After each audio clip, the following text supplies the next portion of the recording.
എനിക്കൊരു ഓഫറായിട്ട് വിളിച്ചിട്ടുണ്ടായിരുന്നു. ഇങ്ങനത്തെ ഒരു സംഭവം ഉണ്ട് എന്ന് തോന്നുന്നു. ഞാൻ എന്തോന്ന് തോന്നുന്നു, ഞാൻ ഇല്ല. അപ്പൊ അത് ഞാൻ പറഞ്ഞ വേറെ ഒരാളുണ്ട്, യൂസി ചൈൽഡിന് ഭയങ്കര താല്പര്യമുണ്ട്. അപ്പൊ നീ ഒന്ന് അല്ലെങ്കിൽ ബേസിലൊന്ന് അതൊന്ന് ആലോചിച്ച് നോക്കണം. അത് നല്ല ഐഡിയ ആണല്ലോ എന്നൊക്കെ പറഞ്ഞ് പോയി. ചഹലാണെങ്കിൽ നിങ്ങൾ രണ്ടാളും നമ്മളുള്ള വീഡിയോസ് ആണെങ്കിൽ വൻ ഹിറ്റും ആണ്.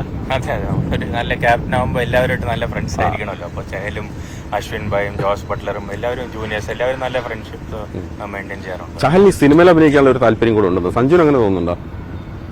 ചഹലിന് അങ്ങനെ തോന്നുന്നുണ്ടെന്ന് എനിക്ക് തോന്നുന്നുണ്ട്. ഞാൻ നമ്മുടെ ഫ്രണ്ട്സിന്റെ അടുത്തൊക്കെ പറയാറുണ്ട്, ബേസിൽ ജോസഫിന്റെ അടുത്തൊക്കെ പറഞ്ഞു ഒരു സിനിമയിൽ ഒരു അവസരം ഉണ്ടെങ്കിൽ ഉറപ്പായിട്ട് യൂസിനെ കണ്ടു. ഞാൻ അതിലേക്കാ വന്നത്. ബേസിലോട് എനിക്കൊരു ഓഫറായിട്ട് വിളിച്ചിട്ടുണ്ടായിരുന്നു. ഇങ്ങനത്തെ ഒരു സംഭവം ഉണ്ട് എന്ന് തോന്നുന്നു. ഞാൻ എന്തോന്ന് തോന്നുന്നു, ഞാൻ ഇല്ല. വില്ലനാണോ നായകനാണോ?